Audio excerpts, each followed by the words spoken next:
when I was younger, I lived in England with my mom, and I would come back home from time to time. And I feel like every time I came home, I was bound closer and closer to this space and the energy here and our culture and our rhythm, the way we move, the way we speak. It was all enchanting to me. And I think that's continued to grow over the years. So I feel like my heart is intertwined with Trinidad in a way that I can't really describe in words. It's all these things that I didn't really have first-hand experience of, but I somehow built a nostalgia for. And I think that's become a part of the driving force of my work as well. So when I was in school, I always loved history. When I was in high school in England, I did history here and then came back and did sixth form in Trinidad. And prior to that, I thought I was getting this really robust history curriculum and I was learning so much. And then I came back home and realized I really hadn't done any of Caribbean history, and I had not explored, I guess, the heritage and the background of my own people. And it was a real awakening for me, and I think that was the beginning of what has taken shape in the work today, and how much of it is based on our past and how our past has informed our present, and what we can learn from that as well.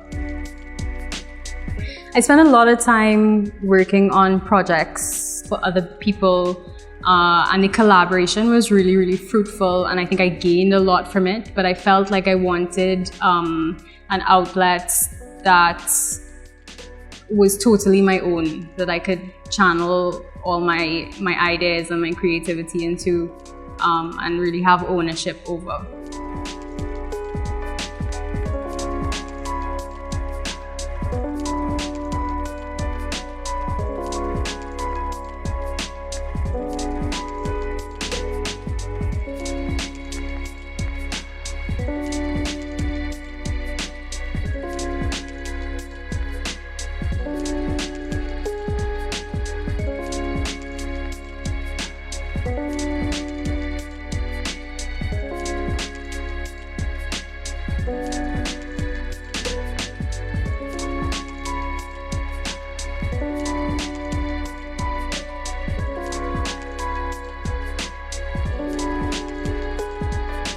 And at some point in time, started dipping into different creative fields. So I did a bit of costume design, production design, and along the way realized that I really wanted to develop my own visual arts practice to find a more authentic form of self-expression. So in 2018, I started to build a new body of work that began with this book, The Caribbean in Sepia, that a friend had passed on to me. And flipping through the images, they're all archival images from the 1800s going forward. And I was just really struck by the fact that I hadn't seen so many of these images. And I felt like I was discovering Trinidad and the rest of the region in a completely new way. So I started kind of using those images as inspiration to create fabric collages and sculptures that try to bring that archive to life in a sense, have it live in a new way, in a new form.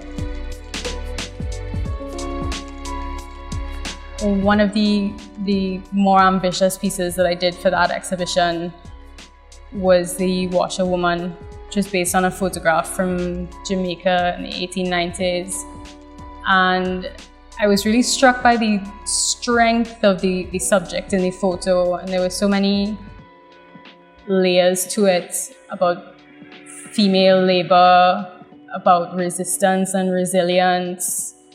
I just found myself wanting to know this person, and I kind of channeled all that into creating this sculpture out of beeswax and clothespins, and some kind of found materials as well. And I think of all the work that I showed in imprint, that was the piece that people were most drawn to or most intrigued by. I'm really grateful to Alice Yard for giving me this space to explore some more ambitious ideas that I haven't been able to before. And there's such an incredible energy here. It's all different creatives coming and going, and there's really a sense of collaboration and kind of feeding off of other people and off of the environment in a kind of enriching way. So it's been an incredible journey so far. I always try to be so delicate with these. The moment you put your fingers on it, it starts to mark up.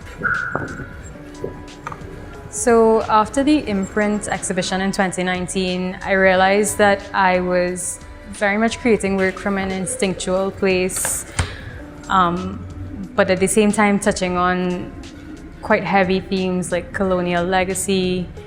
And I realized I needed to do a bit more research to give depth to the work and context. And I started a master's in creative practice and just began reading and taking in as much information as I possibly could. And I became very interested in archaeology and ideas around animism and the idea that land can have its own agency, and just kind of exploring the dialogue between our physical spaces and how we develop our cultural identity. So I started to look at these geological diagrams. I was really intrigued by this idea of showing the layers of the earth, but maybe thinking more about the layers of our history, particularly considering how much of it has been hidden or erased or obscured.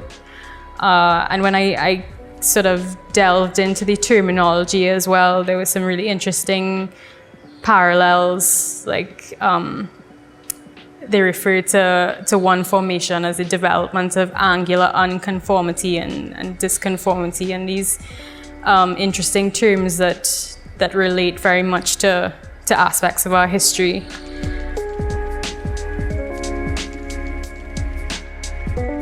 So I started to think a lot about this idea of land having such a huge impact on our cultural expression and our art forms. And I was reading this article about the Can Brûlée, and the fact that, it was this procession commemorating the burning of the canes, and it became, the beginnings of the mass that we know today.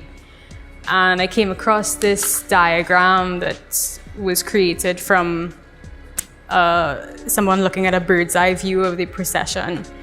And they talked about the fact that the stick fighters had their arms interlinked and moved together as this one unit. So the installation that I'm working on the wall right now is sort of inspired by that. This idea of this block of resistance moving together and also expressing itself creatively.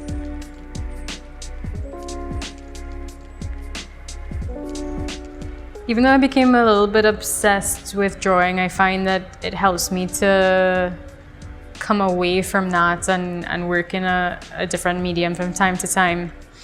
And textiles, I guess it's because of the fashion background, textiles is still a huge part of my practice.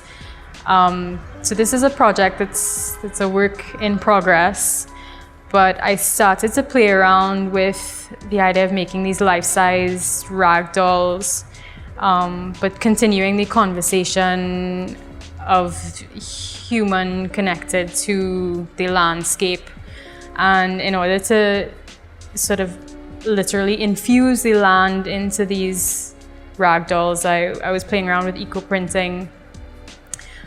So some of these, well, all of these actually, are examples of different eco-prints using plant matter, that I've come across, that I've sourced, and mixed in with iron water and using different kind of treatments and steaming to bring out different effects. So eventually it will all build and come together, hopefully, as this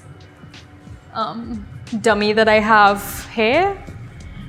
I'll bring these dyed pieces to create the final ragdoll and photograph them within the environment. Recently, I've been thinking a lot about my process and how I create and why I create the way that I do. And I realized that a lot of it is very laborious. Like, I'm always doing these very, very intricate drawings that take a long time, or I'm endlessly stitching something together. And I realized that I think it's because I almost create a meditative space for me to think about the different themes or the subject matter, so that physical process becomes a thought process.